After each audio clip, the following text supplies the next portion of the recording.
രാഹുൽ ഗാന്ധിയുടെ അതൃപ്തി സതീശൻ അങ്ങനെ ആകാൻ വേണ്ടിയിട്ട് വലിയ തോതിൽ ട്രമൻഡസ് ആയിട്ടുള്ള ഒരു കാമ്പയിൻ ശബരിമലയുടെ പേരിൽ നടത്തുമ്പോൾ തൻ്റെ അമ്മ പ്രതിസ്ഥാനത്ത് വരുന്നു.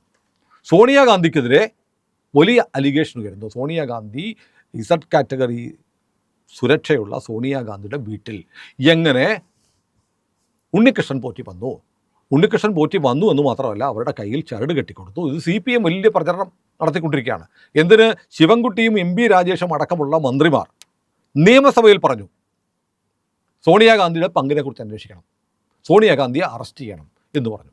അപ്പോൾ ആകെ കടകംപള്ളി മാത്രമേ ന്യായീകരിച്ചിട്ടുള്ളൂ. കാരണം കടകംപള്ളി ജയിലിലേക്ക് പോകുന്ന ഉറപ്പുള്ള കടകംപള്ളിക്ക് സോണിയാഗാന്ധിയെക്കുറിച്ച് പറയുമ്പോൾ വലിയ വിഷമമുണ്ട്. കാരണം സോണിയാഗാന്ധിയുടെ നാടായ ഇറ്റലിക്ക് കടകംപള്ളി പോയിട്ടുണ്ട്. കേരള സർക്കാരിൽ 15ഓളം വിദേശയാത്രകൾ നടത്തിയ മന്ത്രിയാണ് കടകംപള്ളി സുരേന്ദ്രൻ. അതുമാത്രമല്ല, മുഖ്യമന്ത്രി പിണറായി വിജയൻ കഴിഞ്ഞാൽ ഏറ്റവും കൂടുതൽ വിദേശയാത്ര നടത്തിയിട്ടുള്ളത് കടകംപള്ളി സുരേന്ദ്രനാണ്. കടകംപള്ളി എവിടെ പോയിട്ടുണ്ട്? ഇറ്റലി പോയിട്ടുണ്ട്, ഈജിപ്തിൽ പോയിട്ടുണ്ട്.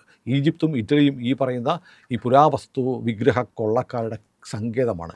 ഇവരുടെ സോണിയാഗാന്ധിയുടെ വീട്ടിലേക്ക് കയറി ചെല്ലുമ്പോൾ സുബ്രഹ്മണ്യ സ്വാമി ഉൾപ്പെടെ പല പ്രാവശ്യം പറഞ്ഞിട്ടുണ്ട്, ആളുകളെ സ്വാഗതം ചെയ്യുന്ന ഒരു കൂറ്റൻ നടരാജ വിഗ്രഹമാണ്. എവിടുന്ന് കിട്ടി നടരാജ വിഗ്രഹം? ഇതൊക്കെ വലിയ ചോദ്യമാണ്. സോണിയാഗാന്ധിക്ക് വിഗ്രഹ കള്ളക്കടത്തുമായി ബന്ധമുണ്ട് എന്ന് പാർലമെൻറ്റിൽ പറഞ്ഞിട്ടുണ്ട് പലതവണ. സുബ്രഹ്മണ്യ സ്വാമി പറഞ്ഞിട്ട് പിന്നെ മറ്റൊരു മറ്റോ സമാജ്വാദി പാർട്ടിയുടെ ആണോ എന്നൊരു സംശയമുണ്ട്. മറ്റൊരു MP കൂടി പാർലമെൻറ്റിൽ സോണിയാഗാന്ധിയുടെ ഈ ബന്ധത്തെക്കുറിച്ച് പറഞ്ഞിട്ടുണ്ട്. അപ്പോൾ അങ്ങനെ സോണിയാഗാന്ധിയിലേക്ക് ശബരിമല സ്വർണ്ണക്കൊള്ള എത്തുന്നു. മാത്രമല്ല, രമേശ് ചെന്നിത്തല വന്നിട്ട് ഇതിനൊരു അന്താരാഷ്ട്ര മാനം ഉണ്ടെന്ന് പറയുകയും ചെയ്തു.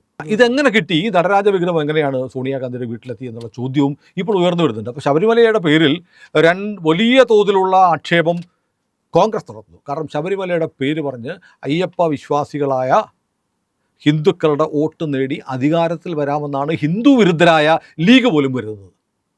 അല്ല, മതമാണ് പ്രശ്നം, ഞങ്ങൾ അധികാരത്തിൽ കഴിഞ്ഞ 10 വർഷം കൊണ്ട് മുസ്ലിങ്ങൾക്കുണ്ടായ നഷ്ടങ്ങൾ പരിഹരിക്കുകയായിരിക്കും ഞങ്ങളുടെ പ്രധാനപ്പെട്ട അജണ്ട എന്നൊക്കെ KM ഷാജി പരസ്യമായി പറഞ്ഞിട്ട് അതിനെതിരെ ഒന്നും പറയാത്ത സതീശൻ.